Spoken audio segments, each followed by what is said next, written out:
राधे राधे, जय श्री कृष्ण, हर हर महादेव। क्लास में आप सभी का स्वागत है। अगर आप चैनल पर नहीं आए हैं तो चैनल को सब्सक्राइब कीजिए और अपने दोस्तों तक शेयर कीजिए। चलते हम आज अपने क्लास की ओर। आज की क्लास में हम पढ़ेंगे निर्वाचन आयोग को। ठीक है, संविधान के किस भाग में दिया है ये निर्वाचन आयोग दिया हुआ है? भाग 15 में आर्टिकल पूछा जाएगा तो आर्टिकल आएगा इसमें 324 से लेकर के 329 तक के आर्टिकल इसमें आते हैं निर्वाचन आयोग में। क्या इसमें संविधान में इसका उल्लेख है? तो जी हाँ, संविधान में इसका उल्लेख है। हम कह सकते हैं भाग 15 में आर्टिकल 324 से 329 तक का प्रावधान इसमें दिया गया है। अगला देखेंगे, निर्वाचन आयोग का गठन कब हुआ था? 25 जनवरी 1950 को। ठीक, 25 जनवरी 1950 को हुआ था इसका गठन। 25 जनवरी 1950 को निर्वाचन आयोग का गठन हुआ था। यह कैसा निकाय है? तो यह एक संवैधानिक निकाय है। ठीक है, यह एक संवैधानिक निकाय निर्वाचन आयोग का गठन मुख्य निर्वाचन आयुक्त और अन्य निर्वाचन आयुक्त से मिलकर किया जाता है। इन सभी की नियुक्ति कौन करेंगे? तो राष्ट्रपति जी इनकी नियुक्ति करते हैं। मुख्य निर्वाचन आयुक्त का कार्यकाल अगर पूछा जाएगा तो हम कहेंगे 6 वर्ष या फिर 65 वर्ष की आयु तक का होता है। ठीक है, इनका कार्यकाल होता है 6 वर्ष। हर 6 वर्ष में जिनकी आयु 65 वर्ष हो चुकी हो वे तब तक के उनका कार्यकाल होता है। अन्य चुनाव आयुक्त का कार्यकाल होगा 6 वर्ष या फिर 62 वर्ष की आयु जो पूर्ण कर चुके हों। पहले निर्वाचन आयोग कौन बने थे? सुकुमार सेन बने थे।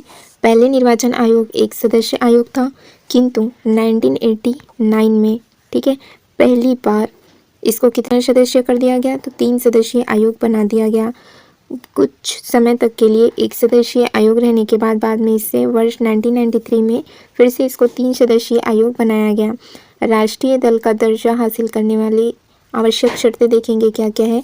लोकसभा, आम चुनाव अथवा अन्य विधानसभा चुनाव अथवा किन्हीं 4 या अधिक राज्यों में चुनाव में डाले गए वैध मतों का कितना प्रतिशत? 6% प्राप्त करना अनिवार्य होता है। इसके अलावा अगर किसी एक राज्य या फिर राज्यों से विधानसभा को कम से कम कितने? तो 4 सीटें जीतनी आवश्यक होती है। लोकसभा में कितनी सीटें होती है? तो 2% हो। ठीक है, लोकसभा में 2% सीटें हो और कम से कम 3 विभिन्न राज्यों में उनको हासिल की गई हो। किसी दल को कम से कम 4 राज्य में राज्य स्तरीय दल का उसको दर्जा प्राप्त हो। भारतीय जनता पार्टी को मिली थी 1980 में कमल का चिन्ह। भारतीय राष्ट्रीय कांग्रेस की स्थापना ही हुई थी 1885 में। ठीक है, 1885 में ही इसको इसका चिन्ह मिला था। कौन सा था? हाथ का पंजा था। और बहुजन समाज पार्टी का कब का है? तो ये है 1984 का है। इसका चुनाव चिन्ह हाथी है। मार्क्सवादी कम्युनिस्ट पार्टी इनका है 1964 का, हंसिया या फिर हथौड़ा है। आम आदमी पार्टी का है 2012 में झाड़ू। और नेशनल पीपल्स पार्टी का 2013 में ये गठित हुआ। पुस्तक है इसका चिन्ह। 18 वर्ष की आयु पूरी करने वाला भारतीय नागरिक मतदाता सूची में शामिल होने का पात्र होता है और इसके लिए आवेदन वे कर सकता है। निर्वाचन आयोग संसद, राज्य विधानसभा, राष्ट्रपति, उपराष्ट्रपति के चुनाव कराता है। अगला देखेंगे फिर इलेक्ट्रॉनिक वोटिंग मशीन कब आया? इसका सबसे पहले प्रयोग हुआ था 1982 में। इसका सबसे पहले प्रयोग हुआ 1982 में केरल के कौन से? तो पारूर विधानसभा में हुआ था। और वर्ष 1999 में ईवीएम का प्रयोग करके पूरा चुनाव करवाने वाला राज्य कौन था? गोवा। ईवीएम का प्रयोग करके पहली बार वर्ष 2014 में संपूर्ण आम चुनाव कराया गया। और भारत के पहले निर्वाचन आयुक्त कौन बने थे? सुकुमार सेन थे। अगला देखेंगे फिर देश की पहली महिला मुख्य चुनाव आयुक्त कौन बनी थी? वी.एस. रमा देवी। ठीक है, वी.एस. रमा देवी बनी थी। और फिर देखेंगे परिसीमन, प्रत्येक राज्य का लोकसभा और विधानसभा के लिए फिर निर्वाचन क्षेत्र में विभाजन किया जाता है। मुख्य रूप से ये किसके आधार पर किया जाता है? तो जनसंख्या के आधार पर विभाजन होता है।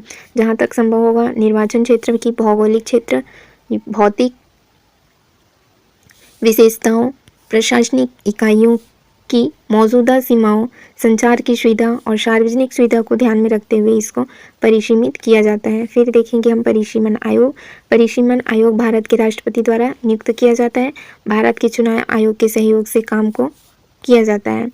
यह एक उच्च स्तरीय प्राधिकरण है जिसे किसी देश या फिर राज्य के भीतर क्षेत्रीय निर्वाचन क्षेत्र की सीमाओं को निर्धारित करने का काम इनको सौंपा जाता है। और परिसीमन अधिनियम आया था 2002 में। इन नियमों के तहत सीटों का वर्तमान परिसीमन 2001 की जनगणना के आधार पर किया गया था। परिसीमन आयोग के आदेशों को न्यायालय में चुनौती इनको नहीं दी जा सकती है।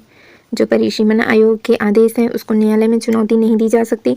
जब परिसीमन आयोग के आदेश लोकसभा या फिर राज्य विधानसभा के समक्ष इनको रखे जाते हैं तो वे उनके आदेशों में कोई भी संशोधन नहीं कर सकते हैं। परिसीमन अधिनियम प्रथम परिसीमन आयोग अधिनियम आया था 1952 में, दूसरा आया 1963 में, तीसरा आया 1973 में और चौथा परिसीमन आयोग अधिनियम आया 2002 में। दल बदल विरोधी कानून है 1985 का, जो 1985 में 52वें संविधान संशोधन अधिनियम ने संसद और राज्य विधानसभाओं के सदस्य का एक राजनीतिक दल से दूसरे राजनीतिक दल में दल बदल के आधार पर अयोग्य घोषित करने का इसमें प्रावधान किया गया है। ठीक, ये किस अनुसूची में जोड़ा है तो इसको दल बदल आता है हमारा 10वीं अनुसूची में। 10वीं अनुसूची में दल बदल विरोधी कानून है 1985 में 52वें संविधान संशोधन अधिनियम से संसद और राज्य विधानसभाओं के सदस्य को एक राजनीतिक दल से दूसरे राजनीतिक दल में अगर दल बदल करता है तो उनके आधार पर उनको क्या घोषित की जाएगी, अयोग्य घोषित करने का उसमें प्रावधान दिया है। ठीक है, किस अनुसूची में है तो संविधान की 10वीं अनुसूची में इनको जोड़ा गया है दल बदल को। इस अधिनियम को ज़्यादातर दल बदल विरोधी कानून के रूप में जाना जाता है। जैसे कि कोई बीजेपी का है, ठीक है, कोई बीजेपी का है और वो किस में जाना चाहता है, कांग्रेस में। ठीक है, वो किस में जाना चाहता है, कांग्रेस में। तो इस तरह से वे इस पार्टी से उस पार्टी में दल बदल करता है ना। तो दल बदल विरोधी के आधार पर उनको क्या की जा सकती है, अयोग्य घोषित की जा सकती है। 10वीं अनुसूची में इनका वर्णन है। बार बार अगर इस दल से उस दल पर आप बदलते रहे, राजनीतिक दल से अपनी सदस्यता बदलते रहे तो आपको अयोग्य घोषित किया जा सकता है। इस अधिनियम को ज़्यादातर दल बदल विरोधी कानून के रूप में जाना जाता है। बाद में 2003 में 91 संविधान संशोधन अधिनियम ने प्रावधान में एक बदलाव किया जिसमें विभाजन के मामले में दल बदल के आधार पर अयोग्यता को कुछ मामलों में लागू नहीं किया जा सकता। यदि किसी पार्टी के 2/3 सदस्य दल बदल करने के बाद किसी अन्य दल में शामिल होते हैं तो उन्हें अयोग्य नहीं ठहराया जाएगा। कितने, तो 2/3 सदस्य। अगर 2/3 सदस्य क्या करते हैं, दल बदल करते हैं एक साथ, तो उसे अयोग्य घोषित नहीं किया जाएगा। दल बदल से उत्पन्न होने वाली अयोग्यता के संबंध में किसी भी प्रश्न का निर्णय सदन के कौन करेंगे तो पीठासीन अधिकारी द्वारा किया जाता है। वे अधिकारी लोकसभा के मामले में स्पीकर और राज्यसभा के मामले में सभापति होते हैं। अगला आता है फिर राजभाषा। राजभाषा का शाब्दिक अर्थ होता है राजकाज की भाषा। किस भाग में है ये, 17 में। आर्टिकल 343 से 351 तक के हैं। भारतीय संविधान में हिंदी को देवनागरी लिपि में संघ की आधिकारिक भाषा के रूप में इसको दर्जा मिला हुआ है। संविधान में कहा गया है कि 25 जनवरी 1965 तक संघ के सभी आधिकारिक उद्देश्य के लिए अंग्रेजी का उपयोग जारी रहेगा। ऐसा मुख्यतः इसलिए किया गया क्योंकि स्वतंत्रता के बाद कम समय में हिंदी द्वारा पूर्ण प्रतिस्थापन की उम्मीद नहीं थी, अतः हिंदी के साथ साथ अंग्रेजी एक सहयोगी आधिकारिक भाषा बन गई। हमारे संविधान के अनुच्छेद 343 का सबसेक्शन 1 में ये विशेष रूप से प्रावधान किया गया है कि देवनागरी लिपि हिंदी संघ की राजभाषा होगी और आधिकारिक उद्देश्य के लिए भारतीय अंकों के अंतर्राष्ट्रीय रूप का उपयोग किया जाएगा। भारतीय संविधान के किस अनुसूची में, 8वीं अनुसूची के 22 में कितने 22 भाषाओं को मान्यता दी गई है। मूल रूप से 14 भाषाओं का उल्लेख किया गया था। पहले 14 भाषा थी, वर्तमान में 22 भाषाओं को मान्यता दी गई है। संविधान के अनुच्छेद 344, ठीक है, 344 के 1 और 351 की 8वीं अनुसूची में 22 भाषाओं को आधिकारिक रूप से प्रदान किया गया, जिसमें असमिया है, मणिपुरी है, बंगाली है, मराठी, बोडो, नेपाली, डोगरी, उड़िया, गुजराती, पंजाबी, हिंदी, संस्कृत, कन्नड़, संथाली, कश्मीरी, सिंधी, कोंकणी, तमिल, मैथिली, तेलुगु, मलयालम और उर्दू इसमें शामिल है। ठीक है, इस भाषाओं में अंग्रेजी का वर्णन नहीं है, इस बात का ध्यान रखेंगे। 21वें संविधान संशोधन अधिनियम 1967 के द्वारा सिंधी भाषा को जोड़ा गया और 71वें संविधान संशोधन अधिनियम 1992 में कोंकणी, मणिपुरी और नेपाली को जोड़ा गया। बोडो, डोगरी, मैथिली और संथाली इसको 92 संविधान संशोधन अधिनियम 2003 के द्वारा जोड़ा गया और 96 संविधान संशोधन 2011 के द्वारा उड़िया शब्द को बदल कर क्या रखा गया, ओडिया कर दिया गया। कुछ राज्यों ने अपनी क्षेत्रीय भाषाओं को अपनी आधिकारिक भाषा के रूप में अपनाया है, जैसे आंध्र प्रदेश की भाषा है तेलुगु, मलयालम, अरुणाचल प्रदेश और नागालैंड की है अंग्रेजी, जम्मू कश्मीर में उर्दू है, गोवा में मराठी और कोंकणी भाषा है, गुजरात में हिंदी और गुजराती है।